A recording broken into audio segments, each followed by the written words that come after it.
पहुंच चुके हैं भीम सिंहपुरा। तो अभी हम जयपुर के रास्ते पे हैं। मेरे साथ है डॉक्टर शक्ति।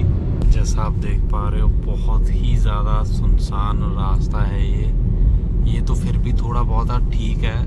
मतलब इससे जो पिछला रास्ता ना वो तो बहुत ही ज़्यादा सुनसान था। वहाँ पे प्रॉपर यहाँ पे तो कुछ घर दिखने शुरू हो गए हैं अभी। सलीमपुर, ये सलीमपुर में है, अभी ये है हरियाणा में। So now we will be moving to Mehandipur Balaji. हम अभी हैं नीमलाना में हमारे नए फ्रेंड अक्षय के साथ। हम अपनी नई जर्नी स्टार्ट यहाँ से कर रहे हैं दूसरी। और मौसम जिस हिसाब से अलर्ट दिखाए जा रहे थे, फिलहाल तो मौसम अच्छा है एंड एवरीथिंग इज सनी है। ये रिकॉर्ड करो। ये भारत की सबसे पुरानी पहाड़ियों की रेंजेस में से आती है, अरावली रेंजेस राजस्थान की। ये इतनी पुरानी है, हमारी माउंट जो एवरेस्ट है ना उससे ही पुरानी है ये सारी हिमालयन रेंज से भी। क्योंकि ये धीरे धीरे करके टाइम के साथ ना ये परत उसकी घटती रही है, धीरे धीरे बड़ी छोटी हो रही है टाइम के साथ, घिस रही है। हाँ घिस रही है ऐसा समझ लो। जबकि हमारी हिमालयन रेंज वो बढ़ रही है बिकॉज टेक्टोनिक प्लेट्स वहाँ पे धीरे धीरे उसको बढ़ाया जा रहा है। तो इस वजह से ये सबसे बड़ी पर्वत मानी जाती है। अभी हम अलवर की तरफ जा रहे हैं। ये देखो कितना अच्छा रास्ता है यार। मतलब ये रास्ता सच में हमने ना मूवीज में ही देखा है। सही बात है ना? थोड़ी थोड़ी फीलिंग ऐसे चंबल की आती है। रेवाइंस के ऊपर से ठक करके गोली आएगी। Ravines of Chambal. वो मांझी, दशरथ मांझी है ना, दशरथ मांझी। हाँ। उसमें कुछ ऐसी फीलिंग वो रास्ता काटा था उसने। रास्ता जो काटा था ऐसे बीच में से काट रखे को यहाँ से। बढ़िया व्यू है यार। जब तक तोड़ेगा नहीं छोड़ेगा नहीं। ये देखो क्या मस्त।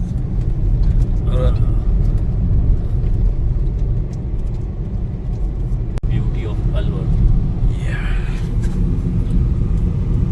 एक चीज तो आज हमने डिक्लेयर किया कि अलवर सुंदर है। हाँ यार, मतलब वैसे अगर हम जिस आंखों से देख रहे हैं ना उस आंखों हम रियल में देख रहे हैं ना तो बहुत ज़्यादा सुंदर लग रहा है। कैमरे में शायद वो फुटेज ना आए। The most frustrating thing is her 1 kilometre के अंदर 5 स्पीड ब्रेकर जो हम कैलकुलेट कर चुके हैं। और अगर स्पीड ब्रेकर नहीं है तो गड्ढे हैं, और वो भी इतने अच्छे लेवल के गड्ढे हैं कि गाड़ी को रोकना ही पड़ता है। बातों बातों में ये देखो किला है। खंडर किला।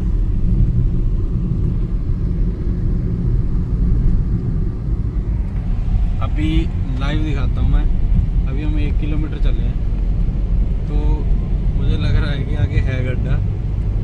ठीक है स्पीड ब्रेकर नहीं है। ये आने वाला या तो ये ऊपर को होता है नीचे को होता है। ब्रेकर तो है ही है। जब हर पॉइंट पे बना रखा है इन्होंने। कोई मिठाई की दुकान है, कोई बस स्टैंड है, कोई स्टेशन है। बना दिए। हाँ, ये हमारे लिए हर घर। एक बार तो हम रास्ते में जब आ रहे थे ना 4 ब्रेकर एक साथ। 4 ब्रेकर, मतलब 2 और 2, एक सरकारी और एक पर्सनल। हाँ पर्सनल लगे पर्सनल भी बना रखा था 20 मीटर पे। अब हम ना हाईवे से जा रहे हैं, पर हाईवे भी कुछ खास अच्छा नहीं है। पर उम्मीद करते हैं टॉल भी ना हो जिस हिसाब के रोड है। पर हम सेटिस्फाई हैं जस्ट बिकॉज यहाँ पे स्पीड थोड़े कम हुए। एटलीस्ट 2 किलोमीटर हम बिना उसके चले थे।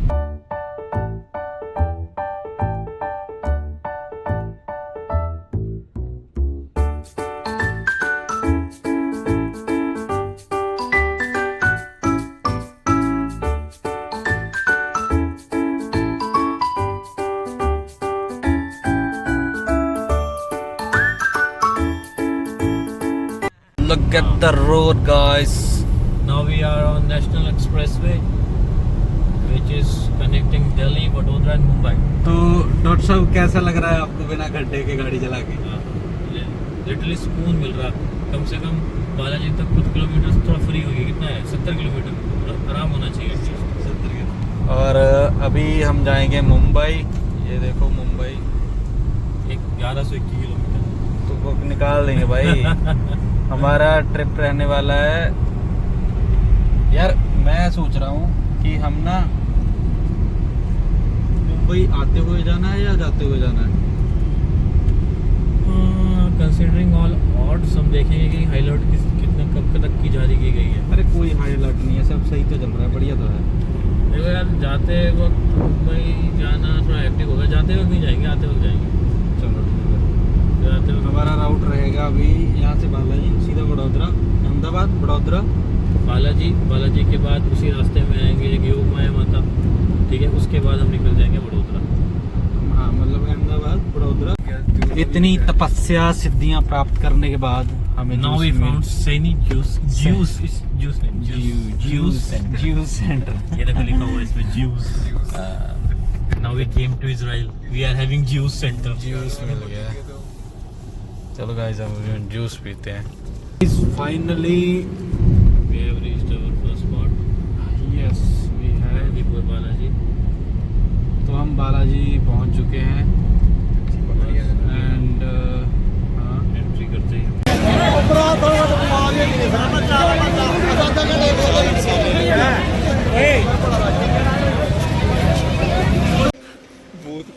Vlog number 11, video number 11। Doctor साहब बताओ। बढ़िया था। अंदर आके बता दो, कोई नहीं। बाहर से जो देखा बहुत अच्छा था, खोल तो दो भाई, क्यों जला रहे हो गर्मी में? पर गर्मी बहुत ज़्यादा थी। हाँ यार, भाई सच बात तो ये है कि हमारा भूत ऐसे ही भाग गया। तो ये मंदिर ना स्पेशली जिनको भूत भगाना होता है ऐसा अगर उसके लिए फेमस है। जो बहुत परेशान है हाँ, लाइफ से जो कुछ। जिंदगी से परेशान है। पर हम ना बड़ा मजे करते आ रहे थे, तो हम यहाँ से जा रहे, हम बोले कि भाई रश ही नहीं है बिल्कुल ही। पर अंदर जाके पता लगा तो हजारों लोग, लाखों लोग ऐसे 1.5-2 किलोमीटर की लाइन लगी हुई। 1.5-2 किलोमीटर की इतने गंदे तरीके से लाइन में लग रखे थे ना। वो भी नंगे पैर चले थे। हाँ नंगे पैरी थे, हाँ यार, नंगे पैर थे। सीरियसली। इतनी इतनी दूर में भाई गर्मी आ गई, मैं मुझे लगता है 5 मिनट भी नहीं होंगे हमें। मैं सुबह आना चाहिए था। चलो कर लेता हूँ। बोलो बालाजी महाराज की जय। बस चलो भाई, अभी कहाँ जाना है हमने? अब हम उधर को निकलेंगे, मतलब एक बीच में वडोदरा को।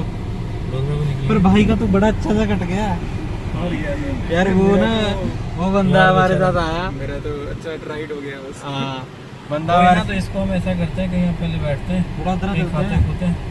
हाँ यार, वडोदरा चल पड़। बीच में क्या वडोदरा चलते हैं ना? वडोदरा बहुत दूर है सर। अरे दूर क्या है, ये तो रहा। देख अभी जो यहाँ पे आंख बंद कर जाओ, जब आँख खुलेगी तब वडोदरा पहुँच जाओगे। नहीं सर, वो अभी ऊपर वाले ने भी बोला नहीं है कि अरे जैसे माता जी का ऐसा रास्ता है यार। हाँ, चलो कोई बात नहीं, तो अब हम आगे निकलते हैं। अभी हम जा रहे हैं वडोदरा। और एस्टिमेटेड टेम्परेचर इस वक्त यहाँ का 47 डिग्री होगा। 45 हो रहा है 47 के आसपास हो गई है। ओ भाई साहब। गाड़ी के अंदर अभी हम जा रहे हैं कैला देवी मंदिर, उनको योग माया माता मंदिर भी बोला जाता है। योग माया। योग माया माता, वो ऐसा मानते हैं कि जो देवकी थे ना, देवकी, उनकी जो बेटी हुई थी, उनका नाम वो है माया, हाँ, योग माया माता। तो क्या हुआ था कि जब वो लेने गए श्री कृष्ण को वहाँ से ना, जेल में, कारागार में, तो उन्होंने उनसे एक्सचेंज किया था। तो श्री कृष्ण को ले आए थे और उनको वहाँ रखाए थे। अच्छा ऐसा हुआ था कि एक्सचेंज कर लिया था ताकि कंस मामा को पता ना लगे। अच्छा। पर बाद में जब कंस मामा ने एज यूजुअल जैसे वो सारे बच्चों को मार रहे थे, तो कंस मामा ने कोशिश करी, तो योग माया माता का वो बोलते हैं कि शी फ्लू। देखो गाइस, एक्सीडेंट हो गया, यूपी का था। तो बोलते हैं कि उन्होंने फिर वहाँ पे एक वो डिक्लेरेशन करी थी कि श्री कृष्ण जो है, जो बेबी है वो जिंदा है, और वो फिर बोलते हैं वहाँ से अंतर्ध्यान हो गई थी। तब से उनको एज अ सिस्टर माना जाता है श्री कृष्ण का। अच्छा जी। श्री कृष्ण की सिस्टर हुए ना वो, और इस वजह से ये उस तरीके से पूजे जाते हैं यहाँ पे। तो फिर वो उनकी टेम्पल, उनका एक टेम्पल दिल्ली में भी है और एक यहाँ फेमस है, करौली डिस्ट्रिक्ट में है। तो हमारे एक भाई का क्वेश्चन है, तो मैं ये बोल रहा हूँ कि जैसे यहाँ पर ये जो अपने बालाजी मंदिर में बोलते हैं कि स्पिरिचुअल हीलिंग होती है, और पहले के टाइम में बाबा जी को जिन्होंने मंदिर बनाया उनको भगवान दिखे सपने में, तो ये बातें कितनी सही है कितनी गलत है, क्या इनको मानना चाहिए कि नहीं मानना चाहिए। तो मेरी तरफ से ऐसा नहीं है कि मैं नहीं मानता हूँ, पर मेरे को ऐसा मानने के लिए कोई रीज़न चाहिए। क्या रीज़न होगा तो क्या पता मैं मान लूँ। ठीक है, तो एक कॉमन ये ब्लॉग नंबर 13 है। बताइए डॉक्टर साहब, इस पे आपकी क्या कॉमन फूटिंग जहाँ हम सारे लोग अग्री करेंगे वो है एनर्जी। हम इतना जानते हैं कि एनर्जी की एग्जिस्टेंस है जो दिखती नहीं है, ठीक है। अब यहाँ पे एग्रीमेंट तो है ही है। अब मैं ये बताता हूँ, आइडिया देता हूँ कि how you can feel it और कैसे हम चीज़ों को मैनेज कर पाएंगे, समझ पाएंगे कि ये इंट्रैक्शन में कैसे काम करती है और हमारे प्रोसेस में। अब जस्ट इमेजिन करो, हमने चीज़ें पढ़ी है, एनर्जी किसके पास है? सन के पास है। सन के पास अपनी एनर्जी है, ओके। स्टार्स क्या है? वो भी तो सन ही है, सारे स्टार्स, उनके पास भी अपनी एनर्जी है। स्टार्स को हमने क्या नाम दिया है? स्टार्स को, ग्रुपिंग्स को हमने नाम दे दिया, नक्षत्र बोल दिए, ठीक है। तो एट एवरी मोमेंट जहाँ पे भी अर्थ प्रेजेंट है पूरे इस यूनिवर्स में, तो हर जगह एक मैं वो बता रहा हूँ, एक फ्लो रहता है। जैसे समुद्र है, मान लो एक बहुत बड़ा ओशन है, this universe is like an ocean, और उसके अंदर क्या है? एनर्जीज का एक फ्लो चल रहा है। और वो एनर्जीज किन की है? नक्षत्रों की है, जो स्टार्स है, आई मीन जो सन है, ठीक है, उनके रिफ्लेक्टेड एनर्जीज हैं, समझ रहे हो? बेसिक एनर्जीज की बात कर रहा हूँ। तो वो पूरा एनर्जी का एक ओशन है बना हुआ। देख सकते हैं क्या? हाँ, अब सुनो गानी, तो कंसीडर दिस कि जब हमारा जन्म होता है ना, जन्म के बाद उस मोमेंट पे जिस तरह से अर्थ के सामने दूसरे प्लैनेट, हर जो प्लैनेट्स हैं अलग अलग नक्षत्रास अलग अलग है, वो अपने एनर्जीज का इन्फ्लुएंस डालते रहती हैं अलग अलग तरीके से हर मोमेंट पे, क्योंकि एक परम्यूटेशन कॉम्बिनेशन होता रहेगा ना, और एल्गोरिथम के हिसाब से एनर्जीज चेंज होती है। अब मैं एनर्जीज को कलर मान लेते हैं, जैसे कोई रेड है, ग्रीन है। अब मान लो कि कोई नक्षत्र के सामने कोई प्लैनेट आता है, तो वो अपने हिसाब से उस एनर्जी को मॉडिफाई कर देगा। तो रेड थोड़ा पिंक हो जाएगा, ऐसे इमेजिन करो, ग्रीन थोड़ा लाइटर ग्रीन हो जाएगा after a moment of time. तो अब क्या होता है, एक बच्चे का जन्म हुआ, ठीक, अब वो क्या करेगा? लाइव है, अलाइव है वो बच्चा, तो उस मोमेंट पे जो भी एनवायरनमेंट में एनर्जी होगी वो उसको अपने ऑरा में एक अटैच कर लेगा, उसके साथ जुड़ जाएगा। अब क्या होता है, जैसे जैसे वो बड़ा होता रहेगा, जैसे जैसे ज़िंदगी उसकी चलती रहेगी, उनमें धीरे धीरे हल्की फुल्की मॉडिफिकेशंस होती रहती हैं कर्म के हिसाब से। अब क्या होता है, जो ये ओशन है एनर्जीज का, तो मान लेते हैं इस वक्त, इस मोमेंट में, इस ओशन में बहुत डार्क रेड है, ठीक है, डार्क रेड है जो हमें दिख नहीं रहा, ग्रीन है एस्पेक्ट है, थोड़ा ना ऐसा समझ लो कि येलो वाला पार्ट कम है, जस्ट इमेजिन लाइक दिस। तो अब क्या होता है कि उसकी एनर्जी, अब जैसे मान लेते हैं मेरी एनर्जी और इस एनवायरनमेंट की, तो इमेजिन करो जैसे मैं पानी के अंदर चल रहा हूँ, तो मैं कैसे उसको काटता जाऊँगा और मेरी वेव्स बनेगी। अगर मैं हाथ हिलाऊंगा तो एक वेव बनेगी ना पानी में, तो उसी तरीके से एनर्जी की वेव्स बनती है, ठीक है। अब तुम मेरे साथ बैठे, सारे बंदे बैठे हुए, तो हमारे हर एक्टिविटी, हमारी हर बात एक दूसरे को अफेक्ट करेगी, ठीक है। हमारा मिलना जुलना वो हमारे को अफेक्ट है, क्योंकि वही वेव्स जो मैं इन्वायरमेंट में क्रिएट कर रहा हूँ, it is getting connected to you, और तुम्हारी वेव्स मैं ले रहा हूँ कहीं ना कहीं से। तो ऐसे क्या होता है कि अब फिर हमने फिजिक्स में एक टर्म पढ़ा है, वेव्स का कंस्ट्रक्शन एंड डिस्ट्रक्शन, ठीक है। जब वो एक साथ वेव्स मिलती हैं तो उससे कुछ कंस्ट्रक्शन भी होता है, तभी हाँ interaction of force, interaction of waves. इसी वजह से हम कभी बार ना, हम जब लोगों के साथ बैठते हैं ना, तो वी फील कि हम ना थोड़े से कभी कभी अच्छा नहीं लग रहा होता, नेगेटिव फीलिंग आती है, क्योंकि उस टाइम ना ऐसा रिपल्शन हो रही है उस एनर्जीज की, हाँ मिसमैच ऑफ एनर्जीज हो रही हैं, ऐसा समझो। तो इस वजह से क्या है कि अब हम वहाँ जाते हैं, जब हम क्वेश्चन था मंदिरों में, मंदिर जितने भी हैं वहाँ पे हर बंदे आते हैं, हर तरीके के लोग आते हैं, वो वहाँ पे फोर्स क्रिएट करते हैं, ठीक है, एक लाइव फोर्स हो जाता है वहाँ पे। बेसिकली वो जो मूर्ति जिसमें मैनिफेस्ट कर रहे हैं ना अपनी एनर्जीज को, वो उसमें क्या होता है कि वहाँ सारी की सारी एनर्जीज कॉन्सेंट्रेट रहती है। तो अब जो भी जाएगा, बेसिकली क्या किया, अब तुम गए, मैं गया, ये गए, हर बंदा गया, हमने वहाँ जाके अपना एक कॉन्ट्रीब्यूशन दिया एनर्जी का। अब कोई तीसरा बंदा आएगा जो नीडी है, तो वो उसमें उस पूल से कुछ लेगा और वो उसके लिए भी हेल्प होगी और वो कुछ देगा भी देगा, ठीक है। इस ये क्या, ये एक तरह का पूल होता है, एनर्जी पूल। तभी जितने भी शक्तिपीठ है ना, ये हमारे जो बनाते हैं हम शक्तिपीठ, बेसिकली नाम ही शक्तिपीठ है, मतलब एनर्जी का सोर्स है वो। तो मतलब हम जब जाएंगे तो हम कुछ कंट्रीब्यूट करेंगे, कुछ लेंगे। तो ये इस वजह से क्या है कि अगर कोई ऐसा मंदिर है जहाँ लोग जाते ही नहीं है, तो उस मंदिर में एनर्जी नहीं होती। इसी वजह से फेमस मंदिर कौन से होते हैं जहाँ बहुत लोग जाने लगते हैं, अपने आप वो सबके लिए काम करने लगता है। बेसिकली इट्स नॉट द मंदिर दैट्स हेल्पिंग एवरीवन, हम एक दूसरे की मदद कर रहे हैं, ये बात हम नहीं समझते। हाँ बिल्कुल सही। वहाँ पे हम जब जा रहे हैं ना तो हम एक दूसरे की मदद करने लगे हैं। अब जैसे मान लेते हैं अब यहाँ पे स्पिरिचुअल हीलिंग होती है, क्यों? अब यहाँ पे लोग ये एस्पेक्ट लेके जाते हैं, नो डाउट कोई ऐसे बाबा वगैरह कुछ रहे होंगे जो इस चीज़ में एक्सपर्ट होंगे, उन्होंने किया, हो सकता है उन्होंने ऐसी एनर्जीज को एस्टैब्लिश कर दी, पॉसिबिलिटी है ना। तो क्या हो रहा है कि अब जो लोग वहाँ पे उस कंडीशंस को लेके आते हैं वो हील होने लग गए। अब जब हील होने लग गए तो वो एस्पेक्ट और जुड़ने लग गया, तो ऐसे करके एनर्जीज की फ्रीक्वेंसी और बढ़ती है। माना अब ये चीज़ों को हम सटल हैं जो दिखती नहीं है, तो it's hard for us to believe, ये महसूस की जा सकती है। अब आप ये बताओ, आपको आपके सवाल का जवाब मिला या उसको सरल भाषा में बताऊं? हाँ, उसको थोड़ा अभी भी मैं कन्विंस नहीं हो पाया हूँ। मैं बताता हूँ। क्योंकि कॉन्सेप्ट सही है। कंसेप्ट देखो यार, मैं बताता हूँ, ठीक है? एक मिनट एग्जांपल से बताता हूँ। ये पानी है, ये एनर्जी है, ये लो, ये ली। मैंने आपको पानी दिया, आपने ले लिया, अब पानी वापस। तो ये जो कंसेप्ट है ना, लेना मतलब मैंने आपको एनर्जी दे दी, आपने ले ली, ठीक है? अगर आपका मन था पानी पकड़ने का और मेरे से पानी लेने का, आपने ले लिया। अगर आपका मन नहीं होता तो आप ले लेते, नहीं लेता, सीधी बात, ठीक है? तो एनर्जीज वाली जो बात बताई वही है, उसी कंसेप्ट को मैं थोड़ा सा मॉडिफाई भी नहीं, सरल भाषा में बताता हूँ कि ये जितने भी शक्तिपीठ होते हैं, एनर्जी के सोर्स होते हैं, उन जगह पे ना कॉपीराइट का इशू आ जाएगा। तो ये जितने भी शक्तिपीठ, मंदिर, मस्जिद, गुरुद्वारे, ये सारा हम वहाँ पे जाते हैं। हम हमारा अपना ऑरा होता है, हमारा एक अपनी एनर्जी होती है। तो बेसिकली वो दान जो हाँ, दे रहे हैं ना, वो दान ही है, तो हमारा जाना भी दान है। तो हम ना उस जगह को हम पवित्र कर रहे हैं अपने मन से। हाँ, तो ये तो यहाँ तक तो चलो बेसिक है, समझ आ गया कि भाई हम कर रहे हैं, बट उसको मानना चाहिए नहीं मानना चाहिए, ये इस चीज़ का मैं जवाब दे रहा हूँ। कॉन्सेप्ट मानेंगे कैसे? हमें प्रैक्टिकली दिखेगा कि मान लो मेरे को कुछ हुआ था, मैं बीमार था, हाँ, मैं वहाँ गया, हाँ, मैंने उनको कहा कि मुझे ठीक कर दो, ऐसा कर दो, वैसा कर दो, और उन्होंने कर दिया। चलो तो इसका मैं इसका बताओ, फिर इसके बाद अगला आंसर इसका जवाब देता हूँ। देखो यार, मैं समझ गया। इसका सिंपल है।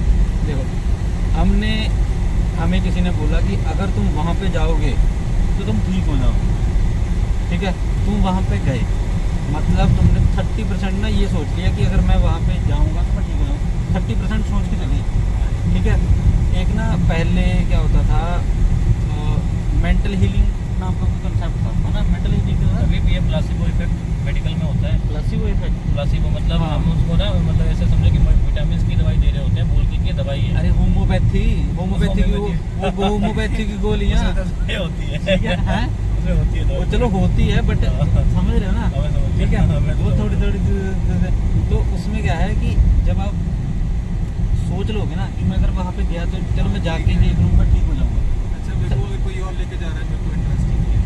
हाँ, आपको धक्के से नहीं जाओगे, आप खुद से जाओगे, ठीक है? आपने गेट को ओपन कर दिया, कौन सा गेट? अपना हीलिंग प्रोसेस वाला, ठीक है? जब आपका गेट ही बंद है, जब आपको वो एनर्जी चाहिए नहीं तो एनर्जी आएगी नहीं। हीलिंग का सबसे अच्छा आंसर पता है क्या होता है? इस नेचर को ना, नेचर में एक ऑटोमेटिक प्रोसेस है healing एक्सेप्ट का। भी तो करना अरे चाहिए, ये सुनो, ठीक है? नेचर में ना ऑलरेडी एक ऑटोमेटिक प्रोसेस होता है हीलिंग का। कई बार वो फास्टिंग प्रोसेस भी जो होता है ना, हाँ। वो खुद भी हीलिंग करता है हर चीज़ की, तो नेचर में ऑलरेडी बना हुआ है। पर वहाँ तक जाने के लिए ना, उस एस्पेक्ट को तोड़ने के लिए ना, मन की एक अंदर की एक्सेप्टेंस बहुत ज़रूरी होती है। मतलब वही है, इन शॉर्ट कि आपने 30% एक्सेप्ट कर लिया, अब आप वहाँ पे चले गए, अब आपने माथा टेका। अब जब हम माथा टेकते हैं, माथा कैसे टेकते हैं? घुटने रख के, सिर को ऐसे करके ऐसे टेकते हैं ना। तो वो जो पोस्चर है ना, एक एक्सरसाइज होती है, योगा होता है। नहीं, उसको ऐसा कंसेप्ट बताते हैं, वो बस समर्पण है। वो से जस्ट इमेजिन कर, वो समर्पण है, हाँ। बट उसके पीछे का साइंटिफिक है। हाँ। भाई को साइंटिफिक चाहिए, हाँ, साइंटिफिक देंगे। साइंटिफिक आंसर दे रहा हूँ। कभी सोचा वो माथा क्यों टेकते हैं ऐसे? कभी सोचा? समझ गया कि इसके पीछे कुछ। मैं क्या हो गया? थोड़ा सा 2 मिनट आगे आए, कोई नहीं, पिछला वाला मूवी। ठीक है, तो भाई उसका ना सिंपल है कंसेप्ट। जब यार, दिमाग में ब्लड जाता है ना, जब दिमाग में पूरा ब्लड आ जाता है, शीर्षासन ठीक है, करना। तब क्या होता है, तब आपका ना फोकस बहुत ज़्यादा बढ़ जाता है। ठीक है, आप मंदिर में गए, मैं स्टेप बाय स्टेप बताता हूँ, माथा टेका, दिमाग में ब्लड आ गया आपके, ठीक है, साइंटिफिक बता रहा हूँ मैं। तो जब वहाँ पे ब्लड आया तो आप जो भी सोचोगे वो हो जाएगा, सिंपल। ठीक है, उसके बाद आप उठने के बाद आपने अपनी विश मांग ली, 50% आपने अपने आप को एक्सेप्ट कर लिया कि भाई यहाँ पे मैं, हाँ अच्छा, इसमें एक सारी फिलोसफिकल सारी गेम ही विल पावर की है भाई। ठीक इसमें है, एक फिलोसफिकल कॉन्टेक्स्ट भी है। जैसे मान लेते हैं ना, अगर तो किसी भी हमारे मन में सबसे बड़ी प्रॉब्लम क्या है पता है? ईगो और प्राइड। ये हमारी लाइफ के सबसे बड़े दुश्मन होते हैं, ये दोनों चीज़ें। अब क्या होता है कि जब तुम मंदिर जाते हो ना, और मेन हमारी लाइफ की प्रॉब्लम्स वहीं से शुरू होती है, ईगो प्राइड से। क्योंकि हम एक्सेप्ट नहीं कर पा रहे होते कि हमारा काम नहीं चल रहा, हम एक्सेप्ट नहीं कर पा रहे हैं कि हमसे गलती हो गई है। ठीक है, अब क्या होता है जब मंदिर जाते हो ना, तो ये जो प्रोसेस है ना जिसमें कि हम सर झुकाते हैं वहाँ पे, चाहे आप किसी डीटी के सामने झुकाओ, किसी को सुप्रीम मान के झुका लो, ठीक है, वहाँ पे आपने एक डिक्लेरेशन दे दी कि यार मैं ना यहाँ पे समर्पण कर रहा हूँ, मेरी प्रॉब्लम्स, मेरा ईगो, मेरा प्राइड सब यहाँ पे रख रहा हूँ। ठीक है, सिर झुकाना यही होता है, प्राइड। चलो, ये तो इससे पता है एक चीज़ क्या होती है, इससे ना हमारा ना अपने आप ईगो वहाँ खत्म हो जाता है, और वो भी एक प्रोसेस है जिससे कि हम फिलोसफिकली ना अपने आप को अंदर से खाली कर देते हैं। प्रॉब्लम्स भी वहाँ छोड़ दो, अपनी सब कुछ छोड़ दो वहाँ पे। ये तो वो दूसरी वाली वैल्यूज आ गई, भौतिक बोलेंगे इसको, भौतिक नहीं, धार्मिक है ये धार्मिक पर एक concept है। फिलोसफिकल कॉन्टेक्स्ट बहुत जरूरी है ये। बताओ सर, फिर सुपर पावर होती है क्या? हाँ होती है। हाँ होती है। यार, कैसे होती है? दिखती है, नहीं दिखती है? सुपर पावर तो ऐसे ही देख ले, एक बात बताऊं तुझे, तेरे पास 2 हाथ है, 2 टांग है, तू दौड़ पा रहा है, खा पा रहा है, ये सुपर पावर ही है। अब सर, फिर तूने मंदिर वो में जाने का कोई- मैं पता है क्या कहना चाह रहा हूँ, तूने सुपरमैन की वो वर्ड सुना है डायलॉग उसमें, in a world of heroes you are no hero. हाँ, ठीक है, अगर इस दुनिया में सारे ही उड़ रहे होते, फिर लोग पता है क्या बोलते हैं, यार ये सुपर पावर नहीं है, हाँ। सुपर पावर ये है कि जो पानी में तैर सकता है। बात कंटेक्स्ट है कि सुपर पावर किसको मान रहे हैं, वो चीज करना जो दूसरे नहीं कर पा रहे, यूनिकनेस, ऐसी चीज लाना जो तुम कह रहे हो कि मेरे पास है, कोई और सिद्धियां जिसको तुम बोल रहे हो कि नेचर पे कंट्रोल करना, समझ रहे हो, इन चीजों को हम सुपर पावर मानने लगे, और ये बात हो भी सकती है। एक्चुअल में ना पता क्या, हमारे वालों ने ना सिद्धियों को ही वो बना रखा है, सिद्धियों का ना एक्चुअल कंसेप्ट कुछ और था। भाई एक मिनट, बुरी का फोन आ रहा है, हेलो, छोटे का हेलो, पॉज गाइस, पॉज। हाँ छोटा, हेलो, डीजल है यार, सॉरी। गियर कम करो, सेकंड गियर लगा लो। हाँ, मीटर वर्क करते हैं, पर वो क्या होता है कि जैसे मान ले कि अगर बहुत नीचे होगी ना अगर पेट्रोल डीजल, तो उसको टाइम लगता है थोड़ा अप होने में। छोटे गियर अपना रहे हो। टेंशन मैंने डलवा रखा था जब मैं आया था ना चंडीगढ़ से, पहले डलवाया था मैंने, तो मतलब उसमें था एटलीस्ट, काफ़ी था उसमें। हाँ डलवा ले, कोई बात नहीं, वो चलेगा। उसका ऐसा समझ ले 18 की एवरेज अब रहती है उसकी, ठीक है। हाँ डीजल है, ओके। इसको ना मेरे को आगे रहने, मैं बताता हूँ एक बहुत इंपॉर्टेंट चीज़ इसमें। ये जो होता है ना सिद्धि का, पता है क्या होता है, तुमने वो सुना है हठ योग सुना अरे है? हम भटक रहे हैं भाई, हम क्वेश्चन से भटक रहे वही हैं। एनर्जी सुपर पावर वाला बता रहे हैं हम। नहीं, उसका क्वेश्चन अभी वो कंप्लीट हो गया, पहले वाला। मैं समझ गया हूँ, बस मेरे को सुपर पावर का मैं कंसेप्ट इतना बता समझ रहा गया है। हूँ, जैसे कि वहाँ पे हम जाते हैं कहीं पर, वहाँ पे हाँ। एनर्जी होती है, हाँ, तो बस एक ये है कि हम वहाँ जाते तो हम एनर्जी अपने अंदर ले सकते हैं। हमें बस गेट करना है, हाँ। ठीक है, हमें बस गेट करना है। अरे रास्ता बंद है, आगे रास्ता, कहाँ से बंद है? ये देखो ना। तो हम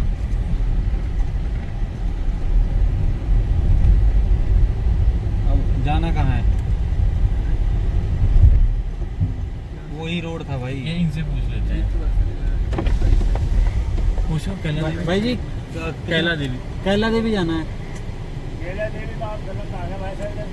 फिर किधर को है? अच्छा। कहाँ तक जाना है वहाँ से किधर को? मेन हाईवे वाला जो ये बाहर को रोड था, हाँ उससे उधर को सीधा। कितना दूर होगा यहाँ से? ज़्यादा नहीं है। अच्छा फिर तो अरे वो जो जिस रोड से आए हैं हाँ हम, समझ गया मैं, वो टर्न। ठीक है भाई जी, थैंक यू। धन्यवाद। अच्छा, बड़ा अच्छा काम है भाई।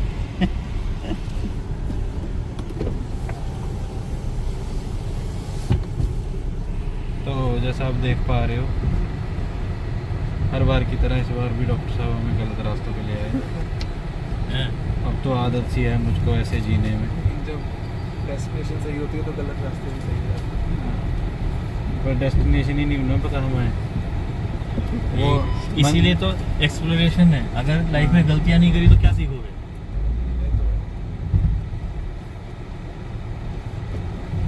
और अक्सर पता है क्या होता है, किसी भी सिटी में अगर ढंग से घूमना हो ना तो पहले उस सिटी में खो जाओ। अगर कभी ट्राई करना कि खो गए भाई, पता नहीं कहाँ आ गए, फिर देखना कितना आसान हो जाता है उस सिटी को समझना। तो जब तुम ढूंढना शुरू करोगे ना तो ढूंढते ढूंढते तुम कई चीज़ें सीख लोगे। जैसे बहुत बात। जैसे इट स्टार्टेड फ्रॉम कोटा। हाँ, ये बस स्कूल से आ रहा और मैं भूल गया कि मैं किस रास्ते गया था। पहली बार गया था कोटा, अच्छा। और मैं कहाँ पहुँच गया मेरे को खुद नहीं पता यार।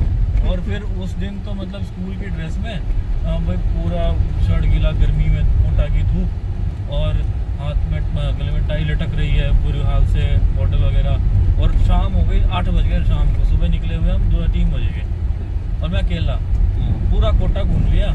उसके बाद कभी कोटा में खोया नहीं। ये तो है। मतलब ये आपको पहले से आदत है, हम जानबूझ के नहीं इधर आए, ये आपकी आदत ये आपको एनर्जीज है ना जो वो आपको गलत रास्ते पे लेके जा रही हैं। देखो now you have this like opportunity to see the village of this area।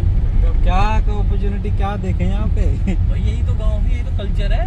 तुम क्या सोच रहे हो ये हर जगह हिमाचली मिलेगा? सही बात है, ये देखना चाहिए रोडो जाना मेरी अम्मी है। ये गाँव कैसे होते हैं अपने देश में। अरे मैं तो उसका आंसर नहीं भूल गया, उसको वो क्या बोलते हैं, सुपर पावर वाला। तुझे पता है हमने इसमें बहुत अच्छी चीज वो करेंगे डिकोड। तुझे हठी योग सुना है? हठी योग, जिसमें कि वो एक पैर पे खड़े हो जाते हैं, फिर बोलते हैं कि हम तपस्या कर रहे हैं, ठीक है, एक हाथ जैसे, मतलब इस तरह से चीजें करनी जो बेसिकली अनरियलिस्टिक है, थोड़ी सी ना, जिसमें कि पेन बहुत है। कुछ ऐसा करना जो हाँ। सभी लोग ना कर पाए। तो 2-3 तरह के ना जैसे योग होते हैं। एक जैसे हठ योग, अब जैसे ध्यान योग होता है ना, उसमें तुम ध्यान में रहते हो, अपनी एनर्जीज को एक्सप्लोर करते हो अंदर से। दूसरा ज्ञान योग होता है, नॉलेज से, स्वामी विवेकानंद को देखो।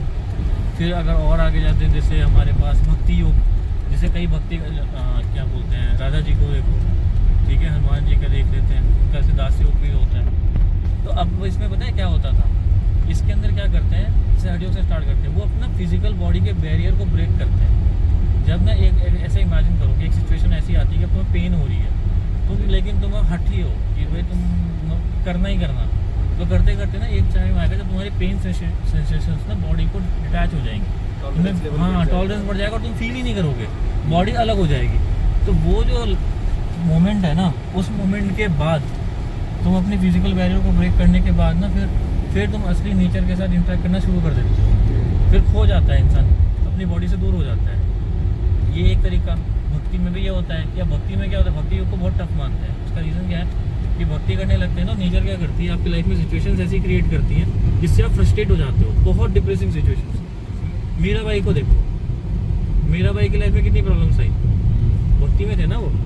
तो वो क्या होता है कि जब वो प्रॉब्लम्स के साथ ना, उनका मानना है कि अगर आप जिस चीज़ की भक्ति कर रहे हो, आप उसमें इतने लीन हो जाओ कि आपकी बॉडी और आपके एनवायरनमेंट को ना फर्क नहीं पड़ना चाहिए किसी चीज़ से। जब वो चीज़ डिटैच हो जाएगी ना बॉडी से, आपने अपना फिर से फिजिकल बैरियर ब्रेक कर लिया, फिजिकल और मेंटल बैरियर दिमाग का। तो जब वो ब्रेक हो गया, now you are interacting with nature directly. ध्यान योग में भी यही करते हैं हम, ध्यान कर रहे होते हैं, क्यों करते हैं कि उससे हम बॉडी को डिटैच करते हैं अपने अंदर के इंटरनल सोल से। तो जब वो फीलिंग आने लग जाती है, पर क्या होता है, ध्यान योग ना आराम से होता है, इसलिए वो हम बहुत जल्दी स्लिप मार जाते हैं। और जो हठी योग होता है उसमें इसमें ना बहुत ही दृढ़ हो जाते हैं। ये तो आंसर क्या हुआ कि जो भी सिचुएशन ऐसी होगी लाइफ में, जब तुम अपने फिजिकल मेंटल बैरियर को ब्रेक करोगे ना, उस टाइम पे तुम नेचर के साथ इंटरेक्ट करना स्टार्ट कर देते हो। मतलब जब आप अपनी इंद्रियों को कंट्रोल करने को वो बोलते हैं, है ना, सिंपल भाषा में अगर बोला जाए ना, दिमाग को तेज करना है, कोई ऐसा योग करो जो ब्रेन के रिलेटेड हो, जिसमें शांति और फोकस बढ़े। क्योंकि जब फोकस बढ़ जाएगा तो कोई भी चीज़ कर लो, डिस्ट्रैक्ट नहीं होगी, सिंपल सी बात, ठीक है। तो हर चीज़ का ना मैं सारे चीज़ों को हम तो ऐसे नहीं बता सकते। देखो हम बेसिक चीज़ जानते हैं जो एग्जैक्ट वो रही हैं, लेकिन अब जो चीज़ जो लोग करते हैं उनको चीज़ ज़्यादा पता होगी। अरे डॉक्टर साहब, आपका बेसिक हमारा एडवांस है। मेरा कहना ये है कि जो लोग सच में करते हैं उनको जो एहसास होता है, उनको जो महसूस होता है ना, वो तो क्या लेवल होगा वही जानते होंगे। वही तो बता रहा ना मैं। तो छोड़ो, आपका जो बेसिक है वो हमारा एडवांस है ब्रो। ठीक है। आइडिया में तो लग रहा है ना, देख इसमें ना हम लॉजिकली सेट भी तो कर रहे हैं चीज़ों को। मैं बताऊँ एक बात, ये जब हम लोगों को ना, चल छोड़ो यार क्या बोलते हैं, भाई की बात करते मैं हैं। समझ गया हाँ, हूँ हाँ। कि मतलब